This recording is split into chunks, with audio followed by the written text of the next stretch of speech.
Nah, oke teman-teman, kita langsung pada berita intinya ya. Nah, di sini saya kutip langsung dari akun resmi Kementerian Sosial Republik Indonesia, kemensos.go.id ya teman-teman. Nah, di sini ada berita yang berjudul Kemensos dan BPS mutakhirkan DTSen untuk penyaluran bansos triwulan kedua. Nah, ini adalah fotonya ya teman-teman saat rapat kemarin pada hari Jumat tanggal 9 Mei 2025.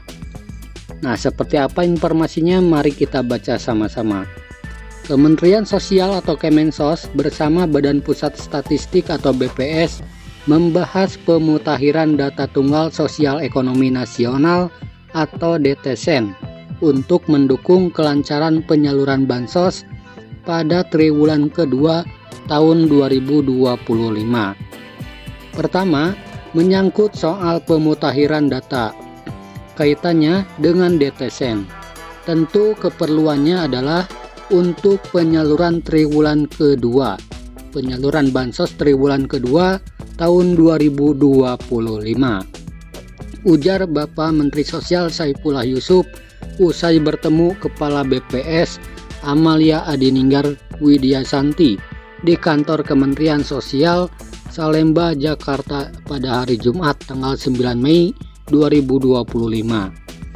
Mensos menekankan bahwa DTSen bersifat dinamis karena setiap hari bisa saja terjadi perubahan data akibat adanya warga yang wafat, lahir atau pindah domisili. Karena itu, daftar penerima manfaat bansos pun dapat berubah sewaktu-waktu. Nah, jadi bisa saja kemarin dapat, sekarang tidak dapat ya teman-teman. Bisa saja ada penerima yang keluar dari daftar karena inclusion error atau sebaliknya. Ada yang masuk karena sebelumnya terkena exclusion error.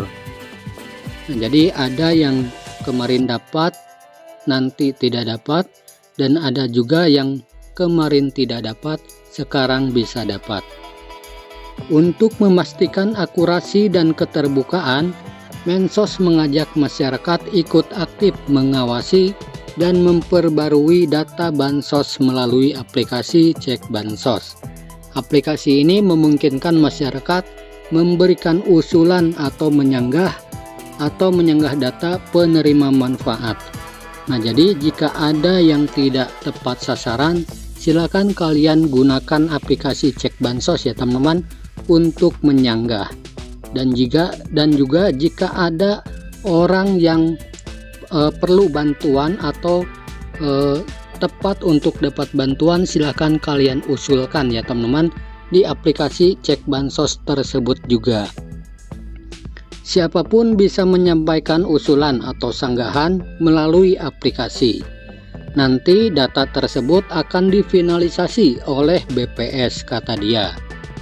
Nah, terkait jadwal penyaluran bansos triwulan kedua direncanakan dimulai pada minggu ketiga Mei 2025 dengan menggunakan data terbaru yang telah diverifikasi dan dimutakhirkan. Nah, jadi di sini dijelaskan ya teman-teman, untuk bansos triwulan kedua, baik itu PKH maupun BPNT, akan dimulai cair pada minggu ketiga bulan Mei tahun 2025. Nah, jadi tunggu saja ya teman-teman di minggu ketiga nanti. Mudah-mudahan lancar dan tidak ada hambatan apapun. Nah, dalam kesempatan yang sama, Kepala BPS Amalia Adininggar Widyasanti menjelaskan, pihaknya bersama Kemensos melakukan pemutakhiran DTSen dengan berbagai cara. Salah satunya yaitu ground checking atau pengecekan langsung di lapangan melalui pendamping PKH. Nah, kemungkinan kalian juga terkena survei ya teman-teman kemarin oleh para pendamping PKH. Nah, itu adalah ground check ya teman-teman untuk pemutakhiran DTSen atau data tunggal sosial ekonomi tersebut. Sekitar 12 juta individu yang kami lakukan ground checking di lapangan. Lalu selain itu kami juga melakukan pemutakhiran dengan sumber-sumber data administrasi dan juga dengan data survei sosial ekonomi nasional, survei angkatan kerja nasional, maupun data lain yang kami kumpulkan baru-baru ini, ungkap Amalia.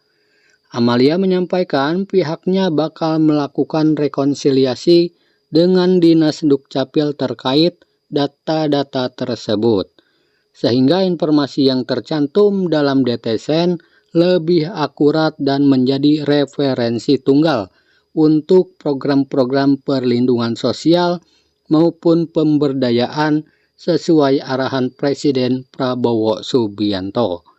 Berikutnya tentunya rencana Pak Mensos adalah akan menggunakan DTSEN ini untuk penyaluran bansos di triwulan kedua, dan DTSEN ini tentunya yang perlu kita catat bersama-sama karena data tunggal sosial ekonomi nasional ini adalah terkait dengan data manusia, sehingga pasti